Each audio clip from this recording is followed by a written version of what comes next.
Tuz, my name's Libby Taylor, and in case you haven't guessed, I'm trans. Now, that's trans as in transgendered, not as in transit ban. Now, today I'm going to talk to you about shopping. Shopping for clothes specifically, because I like shopping for clothes. Now, when I first started my transition, I used to use the internet for clothes. The internet's brilliant. It's you buy anything on the internet: hats, party frocks, stuff for work, satin corsets with holes in the wrong places, rendering the garment completely useless. Now, as much as I like the internet, it does have a drawback. Although you can zoom, rotate, see it from every angle, and get exact sizes and colours, there's one thing you can't do, and that's see what it looks like on. Now, fortunately, they're very good about returns. You can buy it, they send it to you, you try it on, realise you look like your mum, and send it back. Some of my early clothes have been through the postal system more times than I've worn them. Now, the best way of actually buying clothes is to go on the high street, go in a shop and try them on. There are loads of clothes shops on the high street. In fact, as the internet takes over more lines like CDs and pomegranates, there are some things that will always be on the high street: hairdressers, waxing salons, clothes shops. And there are more women's clothes shops than men's clothes shops. This is because when men buy clothes, they buy ones they need, and when women buy them, they buy ones they want. And where there's a need, there's one shop, and where there's a want, there's 10. Women's clothes shops have a very good way of identifying trans girls. They spray something in the air that makes men yawn. You'll see men every women's clothes shops. Now, this isn't actually a problem, because we have as much right to be in a shop as a real girl. My money is as good as anyone else's, so the shops don't mind us going in there. The very first time I went shopping, it was in Matalan, and I raced around so fast that everything was a blur, and I came out feeling a failure. I didn't give up. I went to Tesco, and again I raced around really fast, but at least this time I got some chocolate cookies, so as I sat in my car feeling a failure, I had something to console myself with. It was about 6 or 7 times before I actually slowed down and looked at stuff. I was convinced everyone was looking at me. I wasn't even in women's clothes back then, but they all knew why I was there, secretly sniggering. Took a few more fruitless shopping trips before I realised one day, new look, nobody cared. No one was looking. Everyone had their own problems, and looking for their own clothes. They didn't care about me. That was actually the first day I bought something in the shop. It was a very nice jacket, black. Eventually, I graduated to shopping dressed as a woman. I had to, really. I was getting closer and closer to being full-time. So. I also got to the point where I didn't care, which is a great place to be. I don't care what people think. And I also don't understand why I worried for so long, basically. So, anyway, my more leisurely approach to shopping meant occasionally I have to interact with shop staff. Early on, when they come over, "Can I help you?" I'd mumble something and run out. These days, when they come over, "Can I help you?" I mumble something and run out. No, I just tell them the same as everybody else in the world. I'll know what it is when I see it. I don't know why they ask. I always get the same answer. Anyway, in my case, they're probably coming over to check to make sure my makeup's alright. Is that right? That's sunny. Sunny. Not bad for October. Sometimes they do ask me to use the men's changing rooms. I don't mind.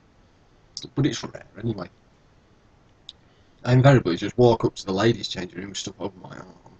They count them like they do with everybody else and send me in. It was a little disappointing the first time to discover that women's changing rooms are exactly the same as men's changing rooms. There's normally more of them, and the mirrors are cleaner. Oh, quite often you get more hooks. But when you're in them, it's quite difficult to tell which one you're in, so it doesn't really matter. I don't mind. Most times I don't have a problem, and sometimes I even have a giggle with the staff.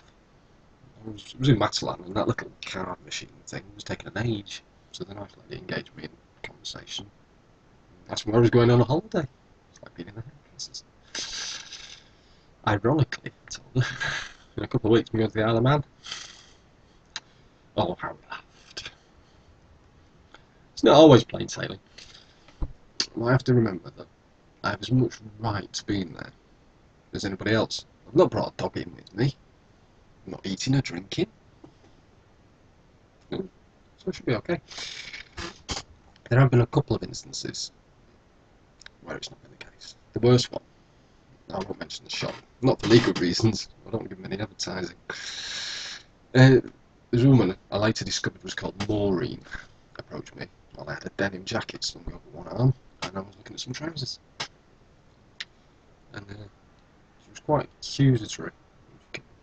She told me I couldn't use the women's changing rooms. I said, pardon? You're a man!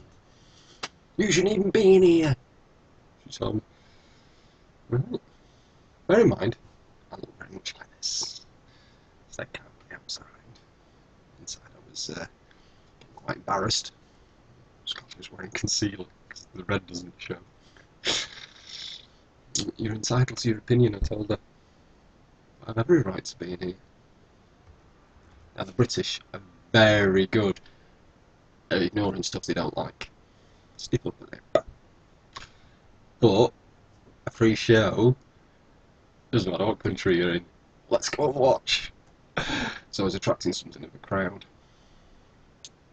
Maureen actually got really close up to me. She said, hissing, hissed like a snake.